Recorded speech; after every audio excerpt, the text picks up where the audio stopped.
warm welcome. It's like welcoming back an old friend, and we know a lot has happened since 2.5 years since we last met in Davos, and your role in handling the pandemic in Spain and also transforming Spain's economy has been key. I think we all have studied with great interest your labour market and pension reforms. They could be an inspiration also for other countries, and also that you are able to reinforce social rights and socio-economic protection while improving the business environment and overall Spain's competitiveness. You've shown it's possible to do both, to work for inclusiveness but still have growth in your economy. So Europe is a major focus at this annual meeting, and you've also been an advocate for Europe playing a stronger role in global affairs, and Spain has taken on an active role in the region under your leadership, and also in the new geopolitical context, and also related to Russia's totally unacceptable invasion of Ukraine, where you have been a leading voice. And, Mr. Prime Minister, you will also be hosting probably the most consequential NATO summit in decades in Madrid, at least in Spain, end of June. We are so much looking forward to hearing your speech and having a dialogue with you. So thank you and welcome back. Muchas gracias. The floor is yours, Mr. Prime Minister.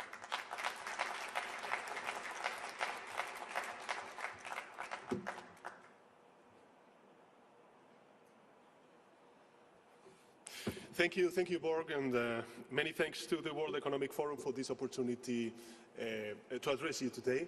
It is both an honor and a pleasure to be back in Davos after the COVID-related hiatus. My dear friends, I was still a teenager when the Berlin Wall fell and the Soviet Union collapsed. The decade that followed was defined by Fukuyama's thesis on the end of history. Liberal democracy and the market economy had prevailed, and there was no way back. That's how my generation grew up, thinking that economic growth, interconnectedness, freedom of thought and speech, and human progress were just as predictable as they were inevitable. Now in 2022, we know well that liberal democracy does not come naturally. It requires considerable effort and nurturing. And the end of history is nowhere in sight. As I speak here to you today, Ukrainians are fighting for freedom and democracy, not just theirs, but also ours. We never thought that we would see again such horrifying image of bombing and massacres on European soil. Names like Bucha or Mariupol have become synonymous of barbarity and war crimes that cannot go unpunished. I can only reaffirm the admiration that and I dare say all of those present here today, feel for the courage and the dignity of the Ukrainian men and women in the face of Putin's aggression, brutal aggression. Today, they embody the true defense of our common European values. This illegal, irrational, and unjust war is causing suffering and despair in Ukraine and beyond. We are witnessing the largest human exodus since the World War II, with over 6 million people fleeing the country and a further 8 million internally displaced people. But this is not just a local or even a European conflict. This is a major international crisis with consequences for all of us, regardless of where we come from. And we must be fully aware of what is ahead of us. The Russian invasion of Ukraine has triggered an unprecedented global food crisis with dramatic consequences for the most vulnerable countries, individuals and families. According to the UN, 1.7 billion people are at risk of poverty and hunger. The countries most dependent on food imports face unprecedented shortfalls while their populations are suffering the effects of record food prices. At the same time, some countries are adopting unilateral trade measures making it more difficult to meet global demand. Food insecurity is a catalyst, we know all of us, for social instability and often armed conflicts. Therefore, it is, I would say, imperative that we make every effort to restore food production and trade system and achieve food security for the most vulnerable. And Spain will do its part. I want to take, my dear friends, this opportunity to reaffirm my country's support for Ukraine and our resolve in helping ensure that Putin does not achieve his goals. Spain has, as you said before, again set an example of solidarity. Ukraine can rest assured that we will welcome Ukrainian refugees in our country, now totaling well over 100,000 for as long as needed. We will also continue to back, as we have done so far, the thoughtless sanctions against the Putin regime and providing humanitarian aid and assistance to Ukraine. Our support is firm and unwavering because we know what is at stake. The territorial integrity of a sovereign country that lives, dreams and well-being of its citizens, and the cause of international law, of liberal democracy, and of course of the European Union. Make no mistake, Putin's brutal aggression against Ukraine is also a direct attack on the European Union and all it represents. By responding with unity, as we did, and determination, the European Union is not only defending the basic principles of the international order, it is preserving the very values that underpin it since its foundation.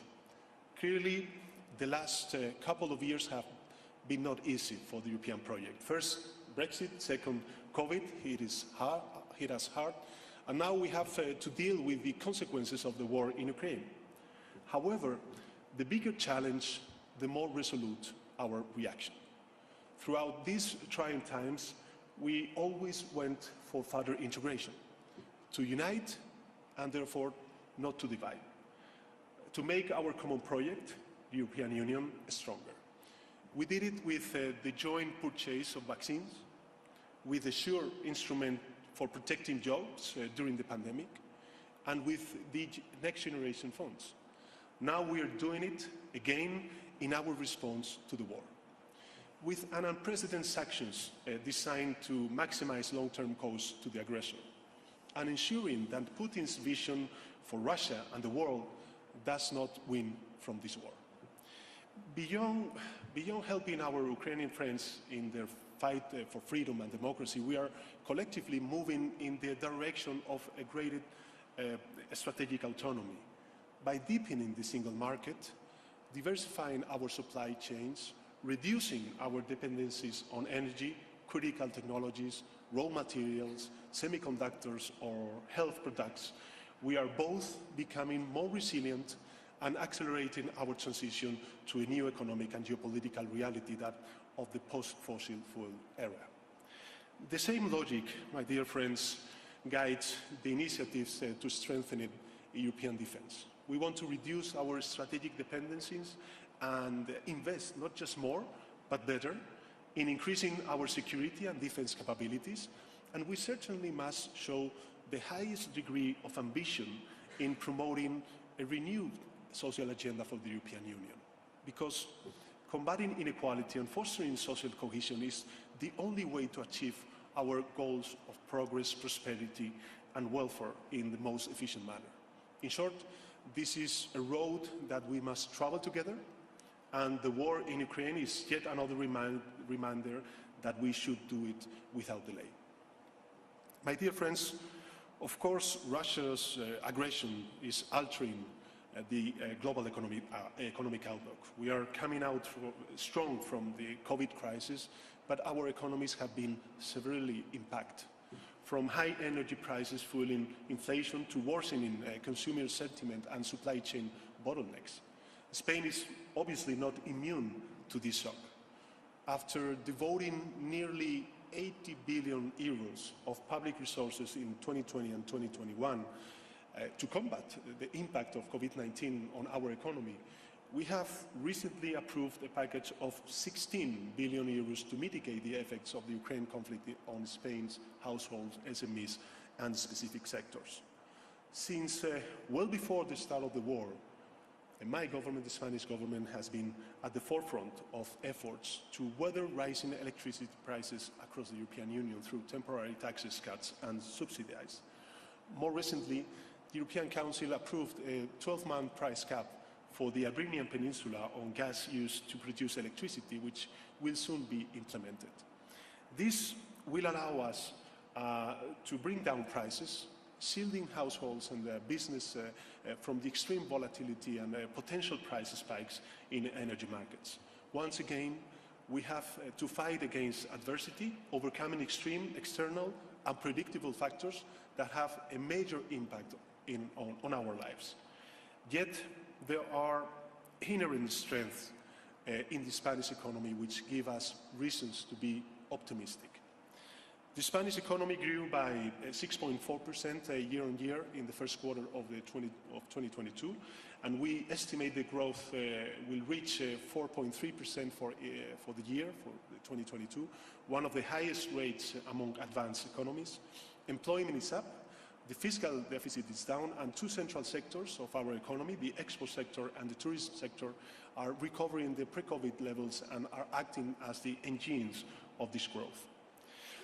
In other words, we are containing the damage much better than other economies. Looking at the medium and to long-term outlook, we believe the fundamentals of the Spanish economy are even stronger. More importantly, the Spanish government has a clear roadmap for the modernization of the country. Let me highlight three key pillars of our vision. The first one is the implementation of the Next Generation European Recovery Plan. Last year, we launched an ambitious 6-year, 70 billion euro recovery, transformation and resilience plan that is already transforming our economy based on 4 fundamental drivers: the green transition, the digital transformation, social and territorial cohesion, and gender equality. Now, I can proudly say that Spain is by far the country most advanced in everything related to the development or deployment, of next generation European funds. We were the first country, along with Portugal, to have our recovery plan approved by the European Commission, the first to receive a disbursement linked to the achievement of milestones and targets, and again, the first to request a second disbursement. And we are accelerating its implementation since the start of the war in Ukraine, because the answer to ending our dependence on Russian gas and oil lies precisely in the decarbonization of our economy. But speed alone is not enough. We also have to put the money where it is most needed. With this in mind, we have created an innovative instrument to enhance public-private collaboration, the strategic projects, or PERTEs, as we call them. PERTEs are born to become a driving force for economic growth, employment, and the competitiveness of the Spanish economy. They are instruments for promoting and coordinating high-priority, complex investments in strategic sectors where state intervention is needed to supplement private initiative. They will channel more than 30 billion euros in public funds, 30 billion euros in public funds, and should mobilize around 4 times as much as private funding. We have already approved 10 strategic projects in areas such as electric and connected vehicles. The car industry is very important for the Spanish economy, renewable energy and green hydrogen, water management, circular economy, health, aerospace sectors, among others. And precisely today, my government is approving a new landmark strategic project on microelectronics and semiconductors. With over 12 billion euros of public investments, we want to become the best partner for the industry in its efforts to expand and diversify microchip production to address growing demand and supply chains disruption. Spain will not lose the race for the most advanced technologies. Our country wants to put at the forefront of industrial and technological projects, and the strategic projects on semiconductors prove it. The second pillar is the ambitious reform agenda that my government has put in motion to address the structural problems of our economy. It consists of over 100 structural reforms based on the European Commission's specific recommendations for Spain and linked to our recovery plan. Let me highlight 3 areas where we are concentrating our efforts. First, green transition and the fight against climate change. We are channeling 30 billion euros, 40% of Spain's next generation funds for the decarbonization of our economy. These investments are coupled with ambitious reforms to fight against climate change and boost circular economy, self-consumption and sustainable mobility. By making the best possible use of our natural resources and investing heavily in the technologies of the future, from green hydrogen to energy storage and clean vehicles, I think Spain wants to position ourselves as a global sustainable leader or sustainability leader. Second, the digital transformation. Our digital agenda has an all-encompassing vision, from digital skills to cybersecurity, from the digitalization of SMEs to a sound cloud policy, from 5G connectivity to artificial intelligence. And third, education and talent attraction. Because we know that the human capital is the engine that drives economic growth. We are reforming our education system from top to bottom, from boosting preschool education to a major expansion and modernization of our vocational training system, from university reform to a new science law that will provide adequate incentives and double the amount of funding to research, development and innovation. And finally, as an overarching pillar of our reform agenda, we set our sights on the provision of quality, stable employment. Thanks to a labour market reform negotiated and agreed by employers and trade unions, Spain is well on track to correct the endemic defects of its labour market, which are precariousness and temporality. With the previous law, only 1 in 10 new contracts were permanent. Today, there is 1 new permanent contract for every new temporary contract. The job creation rate is at 5% year on year. Both youth and women's unemployment rates are decreasing at a steady pace. And for the first time in history, there are over 20 million employed people in Spain. More public investments, better education, more jobs and better jobs. In short, more opportunities for everyone to thrive. Because the best political or social policy is one that combines quality employment opportunities for society as a whole with a strong welfare state that protects those in need. And these are not just receipts for a country like Spain. We truly want to preserve a way of life that has been an aspiration for hundreds of millions of people. This means quality jobs for everyone. This means economic opportunity for everyone. But it also means fighting against tax avoidance and unfair tax practices, both at home and abroad. It means being brave enough to truly provide the opportunities that emerging economies desperately look for. We should not be afraid to truly invest in the human development of these communities, go beyond the financing of infrastructure projects, crucial as they are. Long-term engagement and inclusivity are the best possible medicine against authoritarianism and nativism, both at home, among our citizens, and elsewhere. My dear friends, what we are witnessing is not just a reminder that history did not end 3 decades ago. We are witnessing the end of the age of naivety. We are now seeing how our values, those our societies are built upon, need to be defended. Putin's frontal attack reminds us that the future is a land to be conquered. There's nothing inevitable about the rise of extremism and tyranny. On the contrary, there is a clear chance for the values of democracy, freedom, and international law to continue to thrive. It is time to feel confident in ourselves. Let us not fear the forces that threaten to derail the future with the terror and hate. We have the most powerful weapons if we use them wisely. Because democracy multilateralism may get messy, noisy, imperfect on occasion, but we know they are the only road to peace and freedom in the long term. George Orwell once famously wrote, and I quote, "Who controls the past controls the future. Who controls the present controls the past."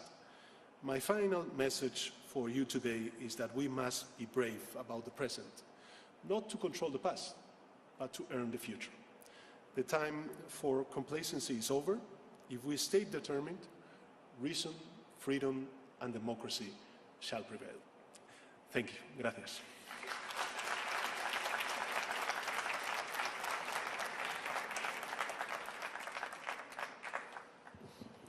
Thank you so much, Prime Minister Sanchez, for this very important speech. I really liked how much you also focused on values, saying that the values our societies are built on have to be defended, and make no mistake, you also said to Mr. Putin and Russia, what we're seeing unfolding now in Ukraine is a direct attack on the liberal democracies. I'm so glad that we have leaders like you in Europe standing up for these values, and you also addressed the strategic autonomy concept in Europe. That has been about supply chains, has been about the single market, but I guess that this is also more now about security and defense. And how do you see the European Union developing on those topics, on the strategic autonomy, on defense and security? Does Europe need to step up and take more responsibility for its own defense and security, and not relying also so much on external partners? Well, thanks for your words. Just a quick comment. I think that it is also very important to share with our partners abroad, abroad the European Union and the Western, I would say, community, that this challenge that Putin is tabling affects all the world, and this is a global crisis, and it is important to isolate Putin's in the international community, and this is something that we are, doing with conversations that we have, in my case, with many leaders in Latin America, because I think it's very important to keep in mind that this is a global challenge. Just to remind that Russia is a permanent member of the UN Security Council. And what is now at stake is the international order that he is not, fulfilling or respecting. But going to your question on strategic autonomy, I think that Spain was, together with Holland, the first country to launch a non-paper to define what are the characteristics of this new, let's say, expression, strategic autonomy.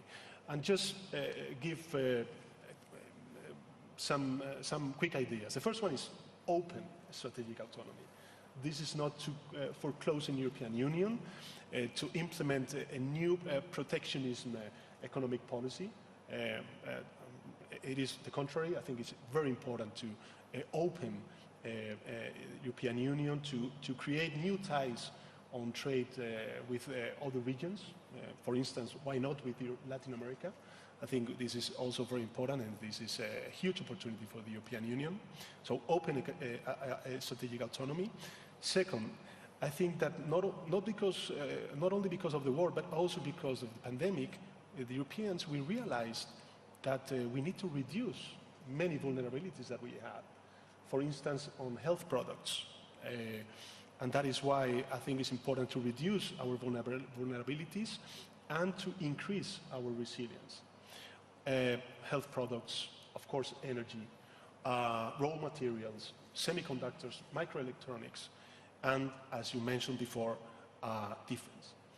And I would just like to add regarding defense in this reflection on strategic autonomy, I think it's important the complementary vision between the European Union and NATO. I think that one of the biggest mistakes that Putin has made is to underestimate the reaction of NATO and the European Union. And before the war, before the invasion, there were very important actors reflecting on what to do with NATO. And I think that we realize how important it is to keep this strong alliance between our partners in the US, Canada, and other parts of the world. So, you know, we're very excited to host this very important meeting in Madrid next June, and I think it's going to be a very important message for the international community, especially for Putin, that NATO and the European Union reinforce our alliance. No, thank you for so strongly underlining also the importance of the transatlantic relationship. And you will be hosting the NATO summit, as I also said at the introduction, probably the most important NATO summit in decades. So what do you expect as outcomes of the summit? Well, I think that the first and the main outcome of the summit will be the unity. Unity among allies, unity between NATO and the European Union. For instance, we are working and preparing an informal dinner between member states of the European Union and the NATO allies, which some of them are not included in NATO, as you know. Second, I think it's important to define our strategic concept, which is the strategy for NATO over the next years. I think it's until 2030, sorry. And from us, from Spain, it will be very important to have a strong message on the southern flank. It is important, of course, to face the challenge on the eastern flank that Putin is, tabling. But I think it's also very important to keep in mind this 360 degrees strategy of NATO, and to develop this idea with a strong message of the southern flank security concerns that we are also facing in some sub-Saharan countries. And finally, of course, we are going to welcome 2 new countries in NATO, and of course, I think this is also very important for the European Union stability and for the NATO future. So Finland and Sweden will be there in Madrid? Yes, of course, of course. And you see, as President Biden, you see a clear track for them for membership? Well, I can only speak from, as Prime Minister of Spain, but so far I think that the ambience and or the environment and of course, the political will of the allies is to welcome these 2 countries. And of course, in Spain, we are going to accelerate all the parliamentary process in order to fulfill with our commitment with these 2 countries that are, of course, very important, not only for NATO, but also for the European Union stability. There are big democracies, very well established and consolidated democracies, and of course, I think it's also very important for NATO and the European Union to have them on board as NATO allies.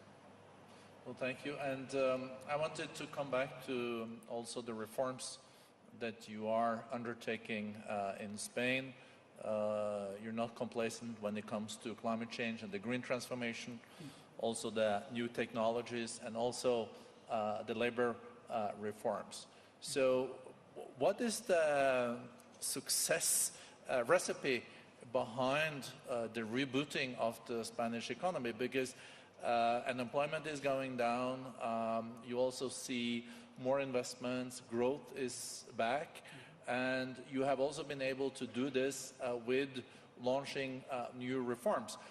Many economists say it's not possible to start with those labor reforms and pension reforms and then create growth. First you have to do the growth, but you have combined this. Can other countries learn from your example? Well, we are happy to share our experience with the rest of the countries, but I would say that, first of all, the economic response from the European Union during the pandemic was outstanding, because there was actually an alignment between the monetary policy and the fiscal policy, and this is something that we have to keep in mind when we regard and we face the terrible consequences of the war for Europe. Second, I think that it is important the political message that we send with the mutualization of the debt at the European scale, because that provides countries like Spain and others the means, the instruments to transform and modernize our economy. For instance, on green transition, as you mentioned before, and of course digital transformation of our economy, our enterprises, and of course citizens. And this is something that we are profiting. We are profiting on investments, but also on reforming our educational system, as I mentioned before, our energy system, or of course, I would say the public administration reform, and of course labor reform and pension reform. On labor reform, I think that the outcome and the figures that we are now witnessing on the Spanish economy are very impressive and very positive, and it also gives reasons to those of us that really defend that there's not a trade-off between job creation and quality of jobs. At the end of the day, one of the major challenges that my economy, my country, Spain, has is to increase productivity. And productivity is related, of course, to precariousness and temporality. And this is something that we are facing with this new labor reform, which, by the way, was agreed with the employers and the trade unions. And I'm always thankful for the commitment with their country in very difficult moments as the ones that we faced with the pandemic and now with the war. I think it's also a question of the legitimacy of a social market economy that also wealth trickles down, because we have seen growth, but the legitimacy is also based on inclusion.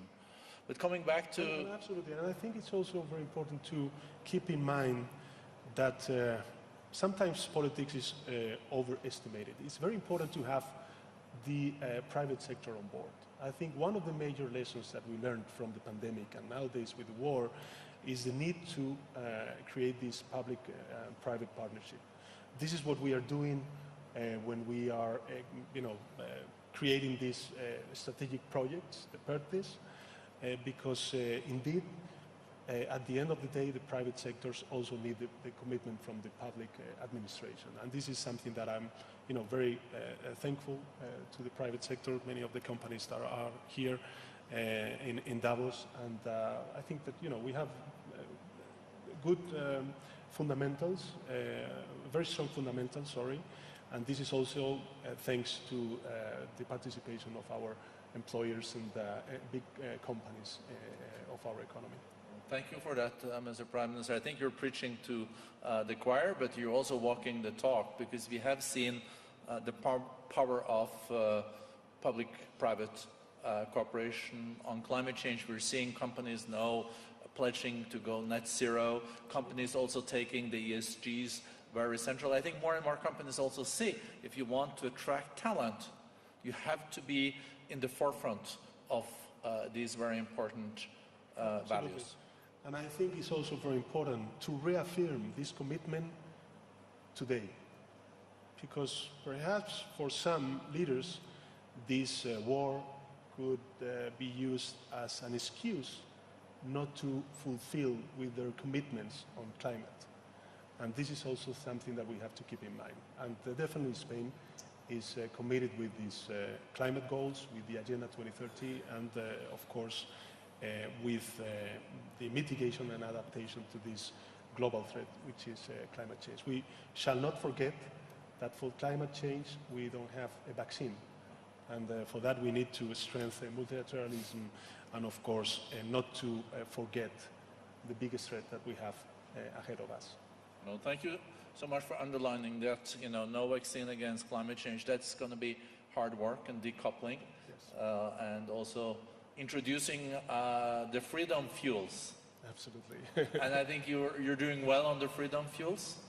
Yes, actually, well, I think that since, I mean, we started 4 years ago, together with the enterprises, with the private sector, to draw and to imagine energy transition in Spain.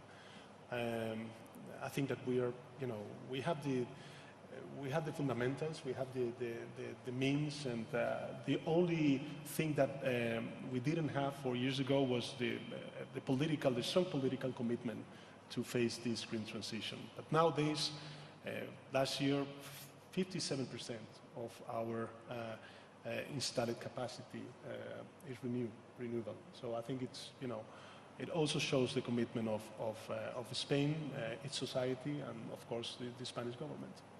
No, thank you so much, Prime Minister, for your commitment to the values for liberal democracies, also for your reforms. Thank you for coming back. Thank you for also being a leader in the green field. It's always a pleasure to have you. Muchas gracias. Muchas gracias. Thank you. Welcome back.